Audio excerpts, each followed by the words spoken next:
Hello, Legacy enjoyers. We are covering the Legacy 1K hosted by Face to Face Games Toronto that was held on July 7th. So apologies for the delay in getting this coverage out to you guys. But before we get into the games, just a quick announcement for the upcoming Legacy of the North Summer Invitational.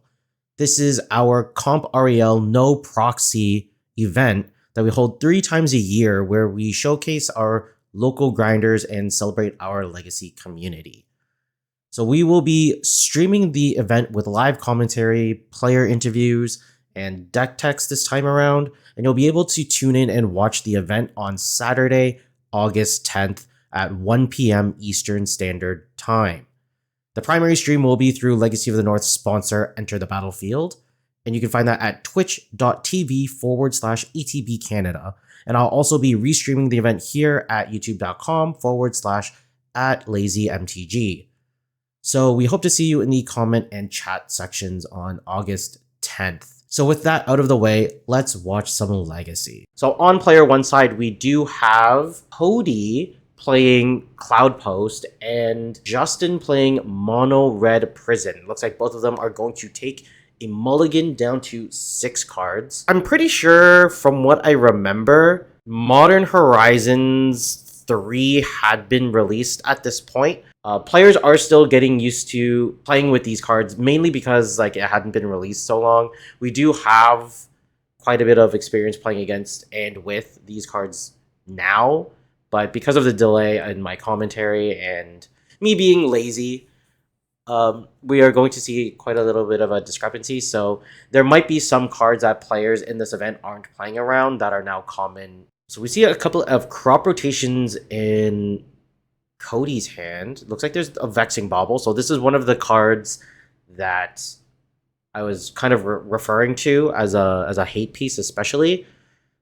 If now that people are more aware of how good this card is, a lot of players tend to play around Vexing Bauble, but in this event, we might not see it as much. I think this is also before Psychic Frog really popped up in popularity or spiked in popularity, but I think there are a few people in this event just playing playsets. Looks like Cody settled on his 6.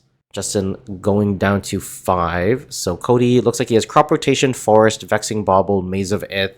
I think that's a Glimmer Post, and I don't know what that third card from the left is. Justin playing his cards close to the camera. Can't really see them. So we will see.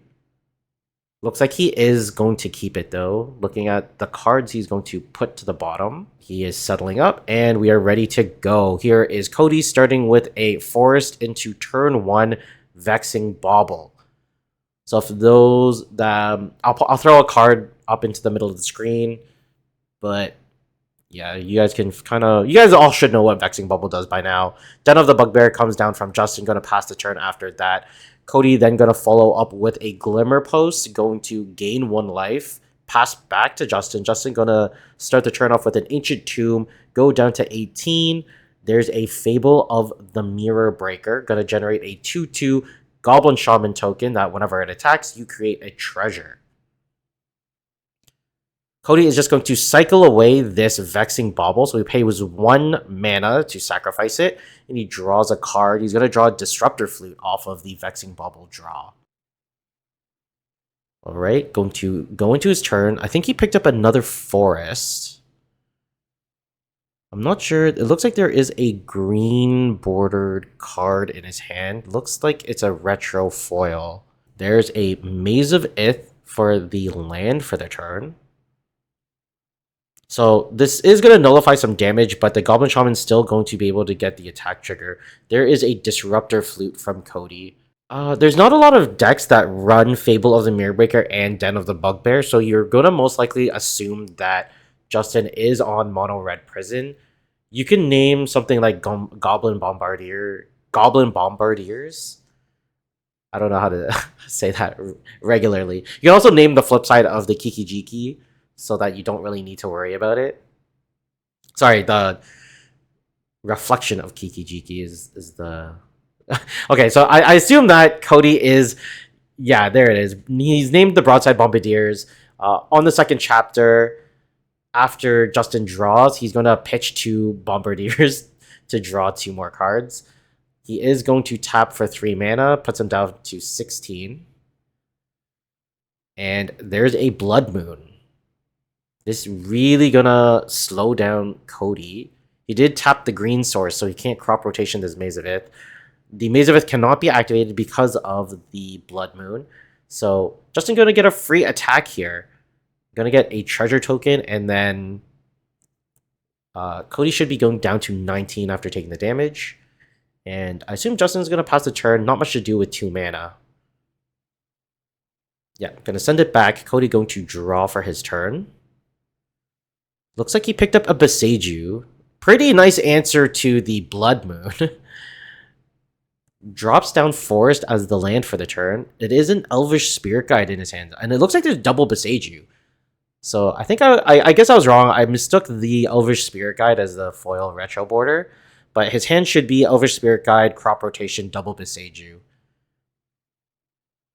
Alright, just going to pass the turn back. Justin going to flip over the Fable of the Mirror Breaker into Reflection of Kiki-Jiki. And it looks like he's going to play a Shatter Skull Smashing. That is a mountain, so it comes in untapped. Doesn't need to pay 3 life. Gonna go to the combat step.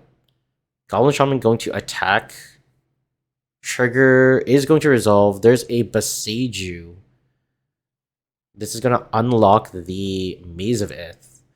Very curious as to why Justin did not activate. Oh, because it doesn't have haste. That's my mistake. Sorry, folks. It's been a while since I've done commentary. Alone, especially. But this Boseiju is going to allow Justin to find a mountain. So he has an abundance of mana, but nothing much really to do with it. Cody going to activate this Maze of Ith. Going to pull the Goblin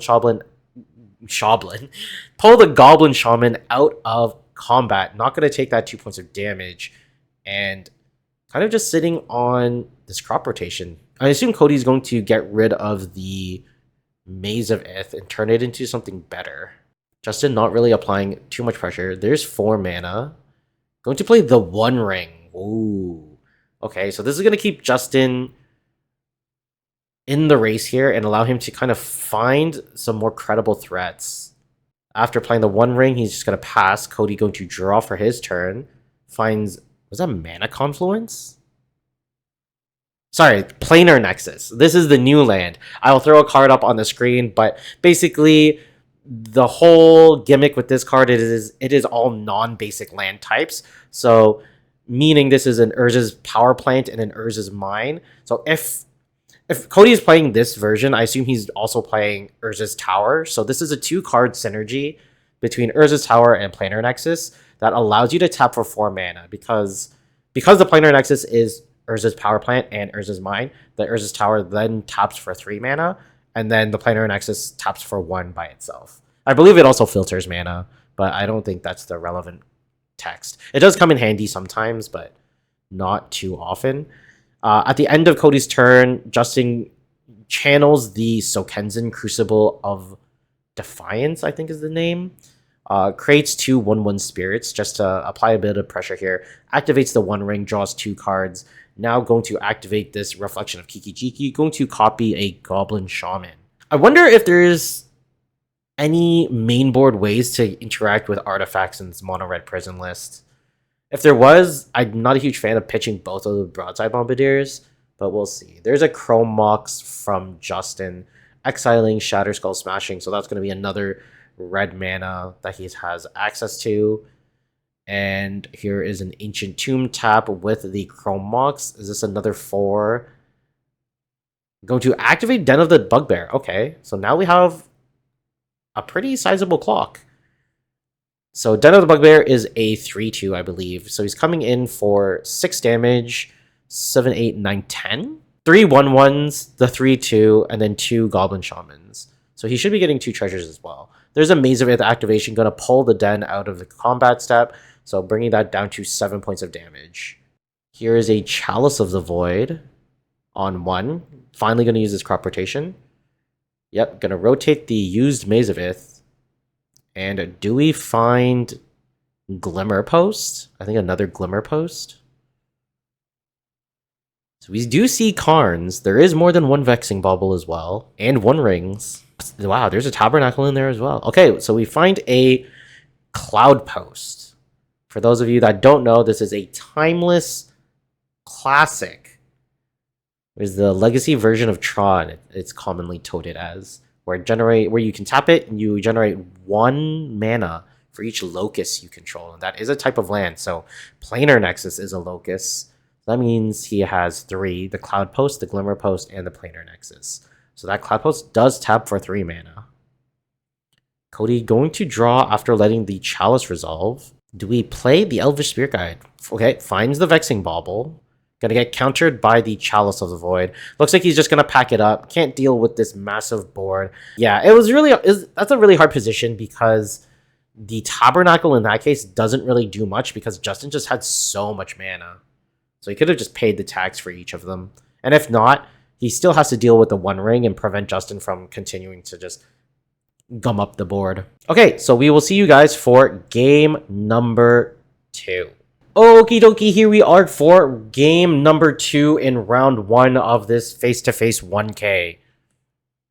We're going to see both players looking at their opening hands. There is a Once Upon a Time, Ulamog the Ceaseless Hunger, 2 Besejus, a Planar Nexus, I believe a Caracas. Not sure exactly what that green card is. Second to the left. That actually might be the new Modern Horizons 3 card, Sowing Mycospawn.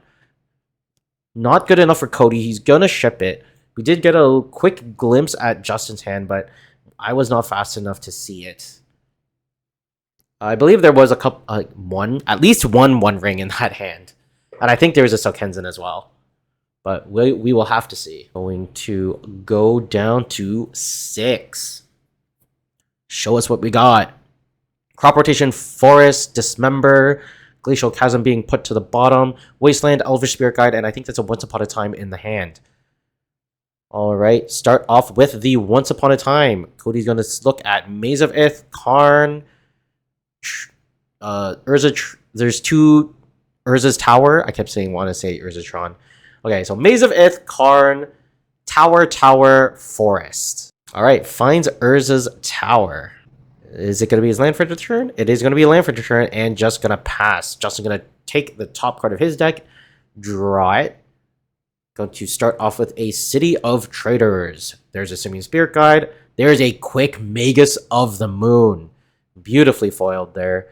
Going to pass the turn. Finds, is that Crop Rotation for Cody? I think that's a Crop Rotation. Down comes Forest. Yep, double Crop Rotation, Dismember, Wasteland, and I'm not sure what that third... That is an Elvish Spirit Guide. I keep forgetting that it's an Elvish Spirit Guide. Going to tap for 1 red mana, 4 life. There's a Dismember, gets rid of the Magus of the Moon. Going to pass. Alright. Justin going to tap for 2 mana, float, play Den of the Bugbear. Down comes Blood Moon. One after another, your lands are gonna stay mountains today. Looks like Justin going to pass a turn after this Blood Moon resolves. Cody gonna draw for his turn. Gonna drop down Wasteland. Gonna just send it back. Alright, does Justin have something to follow up all of this disruption? Plays a very shiny, expensive mountain. There's a Once Upon a Time being hard cast at the end of Justin's turn. Looking at Vesuva, Elvish Spirit Guide. Well, sorry.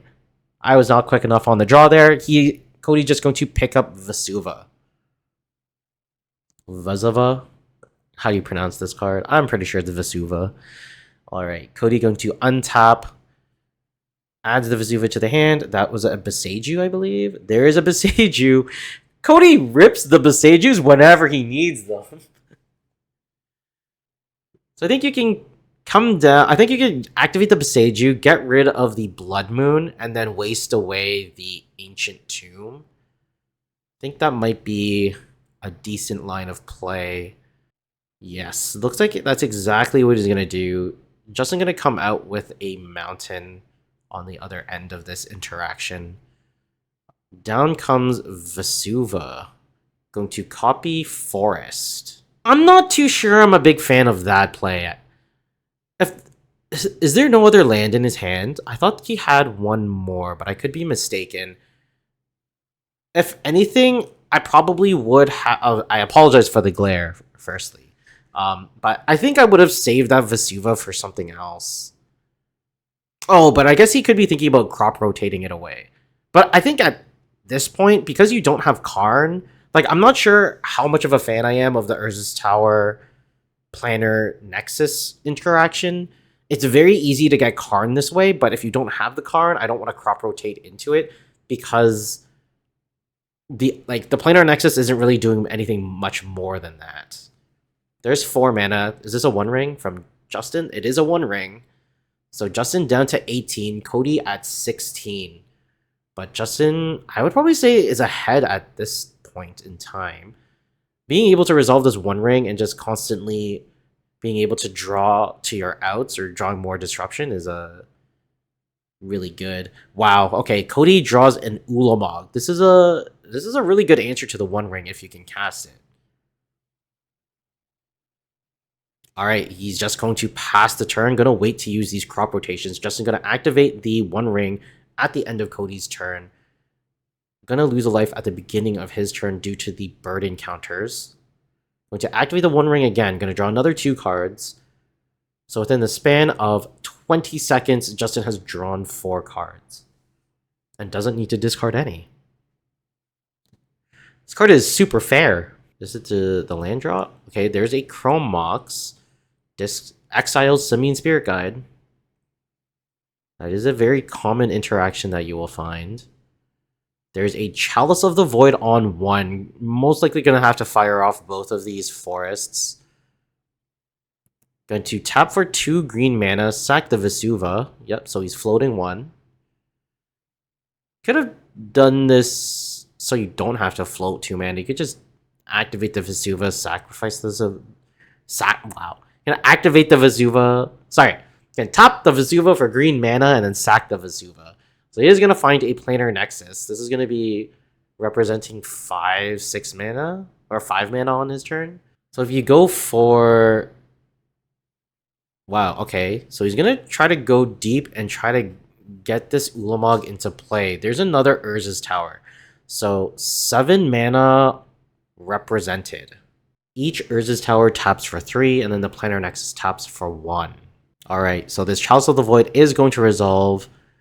Gonna take 2 points of damage from this Ancient Tomb, go down to 15. Down comes Fable of the Mirror Breaker. Gonna generate that Goblin Shaman. So now he has an attacker. Alright, Shatter Skull Smashing comes in tapped and passes the turn. Cody gonna draw for his. Finds a Cloudpost. Not bad. That's going to tap for 2 mana. So that puts him up to 9 at this point. Which, with that Elvish Spirit Guide in hand, that is 10 mana. So I think we're going to see this hard cast Ulamog. But Justin still has this 1 ring. Still going to draw him 3 cards this turn. I think at this point, you have to leave the 1 ring. I don't think there's a way... I guess out of the board, Mono Red Prison has Dead and Gone. Let me see if I can pull up their lists. Yeah, so Justin has 3 Dead and Gones in the sideboard. So they probably came in just in case of those big Eldrazi Titans, right? Ulamog, Ceaseless Hunker, and Emrakul the Eon's Torn, most notable. Oh no, I think this is a judge call. So this Fable, I think the judge's call is the Fable does not tick up. It is a mistrigger. I think both players got warnings because it is up to both players to keep track of the chapter abilities. All right, Justin deep in the tank. Gonna go straight to combat. Attacks for 2. Makes a treasure token. Drops Cody down from 16 to 14. And gonna go to the second main phase. Down comes a City of Traders as the land for the turn. Gonna tap 4 mana, probably going to play another 1 ring. Oh, no, it's 5 mana for Fury. Okay, Fury not targeting anything. Just going to pass the turn. There is a Forest for Cody. So no matter what, he's got 10 mana. 2, 5, 8, 9, 10. Down comes Ulamog. Okay, so still going after the One Ring. And the Fable. Okay, not bad. Cody playing on the air of caution here. He doesn't want Justin to draw a dead Gone to kind of get him out from the Ulamog attack. Yeah. Okay, so Justin agrees. Just gonna pack it up, and we are gonna go to a game number 3 here in round number 1. Alrighty, we are here for game number 3 against Cody and Justin. Cody on mono green cloud, I would say Cloudpost, and then we have Justin on mono red prison. Cody won game number 2, so he is going to be on the draw here. We do see he has Urza's Tower, Planar Nexus, Echoing, I think it's Echoing Depths. There is a Disruptor Flute, 2 One Rings, and I think that's a Force of Vigor in his hand. This is actually not terrible. If you go Planar Nexus into Urza's Tower not disrupted, then you can cast these One Rings like with 2 mana. However, you do have to consider that he is playing against Mono Red Prison, and we did see in game number 2, Justin went turn 1 Magus, which Cody dealt with a Dismember, and then he followed it up with a turn 2 Blood Moon, which Cody then answered again with a top deck Beseiju. So he has to be very careful because he doesn't have that interruption. But hopefully he can rely on Justin playing a Blood Moon and not a Magus of the Moon. That way Cody can draw his seemingly impossibly timed Beseijus. We're going to see Justin keep his 6 card hand. Going to start off with Chrome Mox, exiles Dead and Gone for red source of mana. Going to follow it up with City of Traders into Goblin Rabblemaster. Going to the attack step. Generate a Goblin, swing with the Goblin. Bring Cody down to 19. Cody going to start with an Urza's Tower and then pass the turn. Here is a Broadside Bombardier. This is an extremely explosive start from Justin. We're going to see what? 2, 3... what was it? 1, 2, 3, 4, 5... 6, 7, 8, 9 points of damage from Justin. Going to also fling the Goblin created by Rabblemaster from the Bombardier. And going to drop Cody down to 8. There's a One Ring. Really needs that protection. So this stifles Justin's next attack step, which is lethal. Alright, Cody just going to pass the turn. Is in a very tough situation here. He needs a Tabernacle. I wonder if he kept it in. Goes to the combat step. These goblins are forced to attack because of the Rabblemaster. Not going to take any damage because of the protection from the One Ring. Going to go to the second main phase. Cast a Fable of the Mirror Breaker. Makes a Goblin Shaman. Going to pass the turn. Cody going to draw a card from the One Ring. Needs to put a Burden counter on the ring. And, oh, no, still during the end step. Well, you still need to put a Burden counter on it, but we are going to use this Force of Vigor, get rid of the Fable, get rid of the Chrome Mox and the Fable. Alright, Cody gonna untap. Goes down to 7. Needs to find a Tabernacle. Does he find it? No, I think that's another Planar Nexus. No, it has a mana cost. I'm not sure exactly what it is. There's another Urza's Tower. Does he have a Karn Liberated? There's a Sowing Michael Spawn. Alright, so this is a new Modern Horizons card. It's like Reap and Sow, but on a creature. So for 4 mana, he can search his deck for any land. It comes into the battlefield tapped. But if he kicks it... Oh! Oh! He kept it in! Oh, yeah! This is what we want to see, baby! Tabernacle! Okay, so this is what we love about Sowing Michael Spawn, is it got rid of Justin's only source of mana that's left. Because Cody was very smart, he went after the Chrome Mox with the Force of Vigor. Yeah, Justin's gonna have to sacrifice his entire board because he can't pay for any of the tax. Goodbye to all of his creatures. Justin only got 2 cards left in hand. There's a Den of the Bugbear going to pass the turn. Cody has tons of mana here. He has 7. So if you guys are curious, what I mentioned earlier in the game is the Planar Nexus can filter colored mana for any color mana. He did use it here because he needed to have green for this Sowing Michael spawn. That was a brilliant play. There's a 1-ring activation. Gonna cut it a little close here. Does he have any Glimmer Posts? He does have a Glimmer Post. And he does have another 1-ring to reset the counters. Gonna play a Cloudpost for the turn. So this kind of ups the life count. Going to attack with the Sowing Michael spawn. Gonna drop Justin down from 20 to 17. Because it is a 3-3.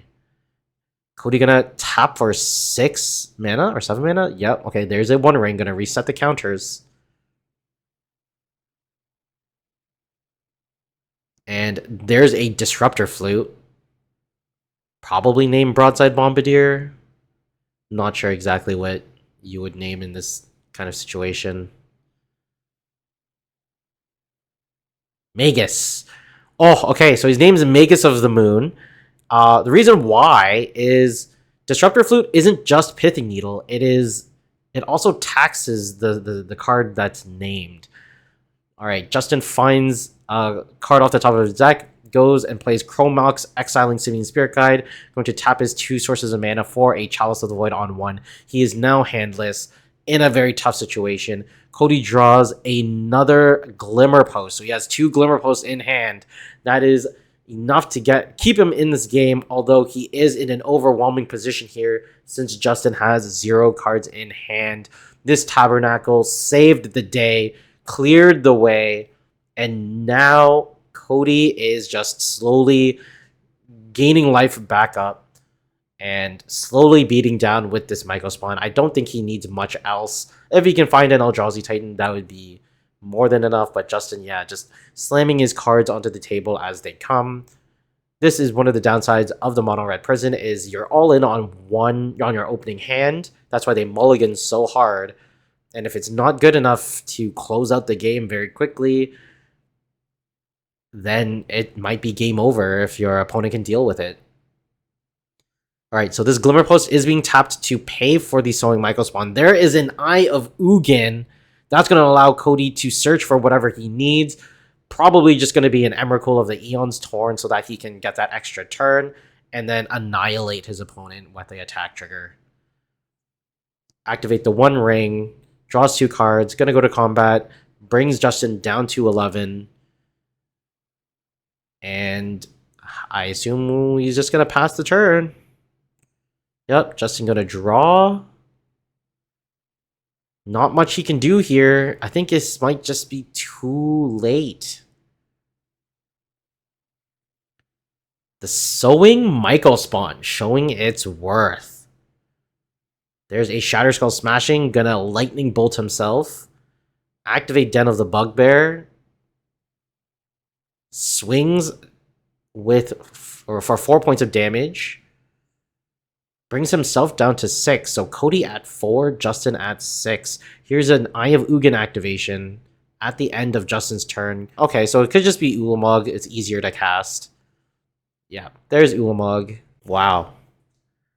This was not looking too good for Cody, but with the second Urza's Tower and the Planar Nexus, being able to cast that Sowing Michael spawn really turned the tables.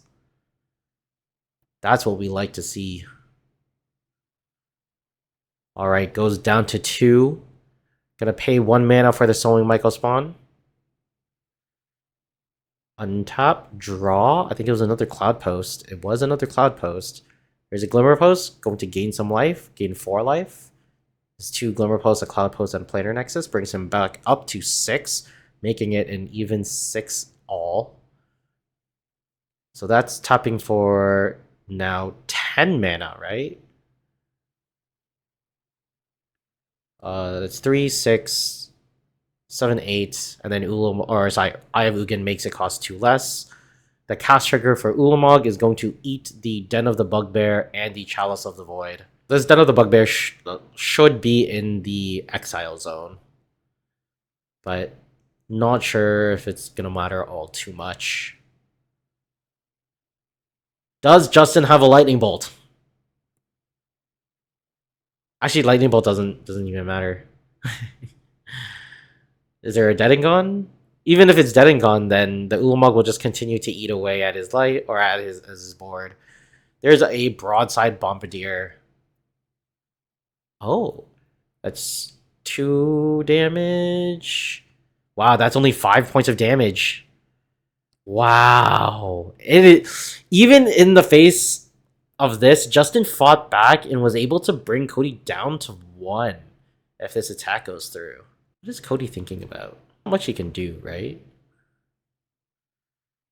Well, there was a mistrigger on the goblin, but yeah, realistically, that goblin should be destroyed because you need to make that decision before drawing your card. And if you didn't know that was a goblin bombardier, I mean, I guess there's no reason not to pay for it. Looks like Justin wants to go to combat, but before going to combat, there's an Elvish Spirit Guide going to cast a Crop Rotation. Crop Rotation going to get rid of Tabernacle. Probably going to find a Maze of Ith just to stop the damage from coming through. I would probably find like another Glimmer Post. Wow, there's a Glacial Chasm. Okay, what land do you sacrifice here? Probably Glimmer Post. Wow, sacrificing the eye? Yep, okay, that makes the most sense. And nah, go to combat if you want, Justin. Cody cannot take damage. Wow, this is very back and forth. I was actually pleasantly surprised. It was not looking good for Cody at one point. Then it was really not looking good for Justin. And then Justin kind of almost made a comeback, but Cody just had all the answers from these double 1 rings. All right, looks like Justin's just going to pass the turn. Here is Cody's turn. Leaves up the Broadside Bombardier to block. Okay, so we are in the... Yeah, he's going to let the Glacial Chasm sacrifice itself. Going to lose 2 life to the 1 ring bird encounters. Probably needs to play the Echoing Deeps to copy the Glimmer Post in his graveyard, but just going to go straight into combat. Trigger the Ulamog's Eat ability, so exiles the top 20 cards of the opponent's library. It is key here that it does exile, does not mill, because Rescaminator is a big meta share right now. Is a large meta share. So exiling is relevant. Wow, that is a lot of cards. Is he just counting how many cards he has left in the deck? So he does have to exile 20. Probably would have been easier if you counted to 20 and then continued counting. That way you don't have to do it twice. Alright, exiles 20 cards. Blocks with the Goblin Bombardier and the 1/1 token. There's an Echoing Deeps, just as we called it. Copies the Glimmer Post. Justin going to extend the hand. And that is Cody taking game number 1. Or sorry, round number 1. Game number 3 of round number 1. Oh boy, am I rusty at commentary. I hope you guys enjoyed that one as much as I did, folks. Just remember, August 10th, 12 o'clock Eastern Standard Time. That is the Legacy of the North Summer Invitational. I hope to see you guys all there. You can find it at ETB Canada on Twitch. And I will somehow find a way to have it also streaming here on Lazy MTG on YouTube. Alright guys, I will see you for round number 2. Peace easy.